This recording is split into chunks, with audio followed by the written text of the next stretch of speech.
In the small town of Eldridge, there was a house that loomed at the end of a winding, overgrown path. The locals whispered about it, an old Victorian, sagging with age and secrets. They said it was haunted, cursed even. No one dared approach, save for a brave few who returned with tales of shadows that moved on their own and whispers that called their names. One chilly autumn evening, a group of 4 friends, Jenna, Mark, Rachel, and Tom, decided to test their courage. Fueled by a mix of adrenaline and bravado, they approached the house as twilight deepened. The air turned crisp, and an unsettling stillness enveloped them. As they stepped onto the creaking porch, the door swung open as if inviting them inside. They exchanged nervous glances but pushed through the threshold. Dust hung in the air, swirling like forgotten memories.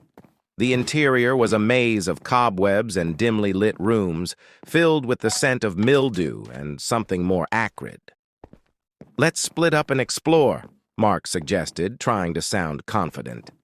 Jenna hesitated but agreed, feeling a strange pull towards the staircase that spiraled into darkness. The others ventured deeper into the house, but Jenna climbed the stairs alone, feeling an inexplicable urge to reach the attic. Each step creaked underfoot, echoing in the silence. As she reached the top, she noticed a faint glow beneath the attic door. Heart racing, she pushed it open. Inside, the room was cluttered with old furniture draped in white sheets. The glow emanated from a small, ornate mirror hanging on the far wall. As she approached, Jenna felt a chill run down her spine. In the reflection, she saw not just herself, but a shadowy figure standing behind her, its eyes hollow and unblinking. Panicking, she turned, but there was nothing there. When she looked back at the mirror, the figure had moved closer, its features becoming clearer. A twisted grin stretched across its face. Jenna stumbled backward, her breath quickening as she tried to convince herself it was a trick of the light. Meanwhile, Rachel and Tom explored the parlor where they discovered an old record player. As Tom dusted it off, the needle dropped, and the haunting notes of a melancholic waltz filled the air. They shared a laugh, but it quickly faded when they noticed the room growing colder, the shadows deepening around them. "Do you feel that?" Rachel asked, her voice trembling. Tom nodded, eyes wide, as the music slowed, the tempo changing into something eerie and discordant. Just then, the door slammed shut, trapping them inside. They pounded on it, but it wouldn't budge. Downstairs, Mark wandered into the kitchen, drawn by the sound of a soft, humming lullaby. He followed the sound to an old rocking chair, gently swaying back and forth, though no one was there.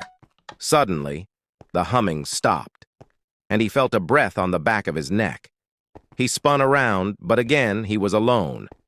Panic set in as Jenna rushed downstairs, her heart pounding. "We need to get out of here!" she shouted. But as she reached the bottom step, she saw Mark's face, pale and terrified. "They're trapped!" he gasped. Together they hurried back toward the parlor, where they found Rachel and Tom still pounding on the door. Jenna rushed to help, but the door wouldn't budge. The music crescendoed into a cacophony, and with each note, the walls seemed to close in around them. Suddenly, the mirror in the attic shattered, and an anguished wail echoed through the house. The friends froze as the air grew thick with dread. The wailing turned to laughter, low and mocking. They turned to see the shadow from the mirror spilling into the room, taking shape, its grin wider than ever. Desperate, they grabbed each other's hands, but the house groaned around them, twisting and contorting, separating them. Jenna felt herself being pulled toward the figure, its icy grip threatening to engulf her.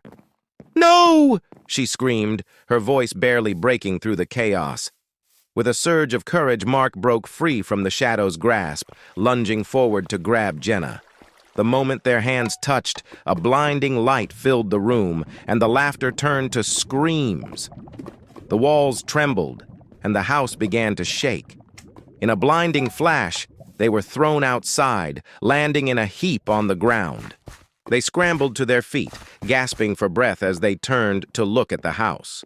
It stood silent, its windows dark, as if nothing had happened. The air was still, but the sense of dread lingered. The friends shared a look of disbelief.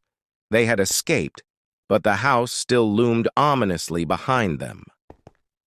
As they made their way back to town, the haunting laughter echoed in their minds, a reminder that some places are never truly abandoned.